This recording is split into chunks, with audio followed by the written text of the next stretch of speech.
nation even developed a whole theology to legitimize its support for the apartheid system, the institutionalized separation of the South African people according to their race. Indeed, the South African Prime Minister, Daniel Francois Mann, who led the campaign for complete segregation of the races in South Africa, was himself a Dutch Reform minister. What is known as Ham theology made it possible for Dutch Reform scholars to teach that the Afrikaners as a race fulfilled a role similar to that of the people of Israel in the Old Testament times. Dutch Reform theologians viewed the curse that Noah placed on his grandson Canaan, the son of Ham, as the biblical justification for Israel's conquest and enslavement of the Canaanites. Afrikaners believed that black Africans, or Hamites, as they were sometimes called, were also descendants of Ham through Canaan. Their theology also claimed that the Bible accepts racial and ethnic differences, and that this is clearly seen in the story of the Tower of Babel in Genesis chapter 11, and was even recognized by the Apostle Paul in his Areopagus speech in Acts 17, where he acknowledges that God has determined the exact places where they should live. All of this was then used as the justification for segregation and the decisions of white Afrikaners regarding the division of the land and their tightly controlled allocation of living areas for non-whites.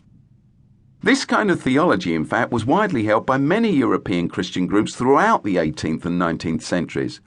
And though it was abandoned by most in the mid-20th century, it was not until the early 1980s that the World Alliance of Reformed Churches declared apartheid to be a heresy and expelled the Dutch Reformed Church from its federation. Perhaps partly as a result of this, in 1986 all congregations of the Dutch Reformed Church of South Africa were finally desegregated, with the church expressing its repentance of the sin of supporting apartheid. Is it any wonder that George Bernard Shaw once famously observed that God created man in his image? Unfortunately, man has returned the favour. Shaw's contemporary, the influential sociologist Emil Durkheim, suggested that each tribe or society invents a God who reflects its values, standards, aspirations, hopes, ambitions, and attitudes, and then worships it, thus legitimizing and endorsing its own moral choices and behaviours. Durkheim has a point. His work is a powerful argument and offers important warnings to us all. The trappings of our culture too easily entice us, and when they do, our image of God inevitably becomes distorted. As Archbishop William Temple once put it, the more distorted a person's idea of God and the more passionately they are committed to it, the more damage they will do. What's in a name? One of the most significant prayers in the Jewish faith is the Shema. Hear, O Israel, the Lord our God, the Lord is one. Which every Jew would have read, Hear, O Israel, Yahweh, our God, Yahweh is one. For literally thousands of years, that simple prayer, or statement of belief, has been on the lips of generation after generation of Jews.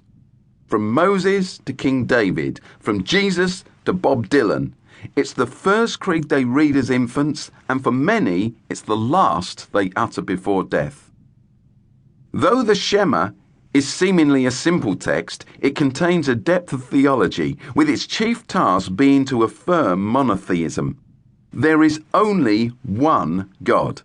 Yahweh is the God of the whole earth, without equal or rival. It's a call for loyalty that has direct and concrete moral implications for the Israelites.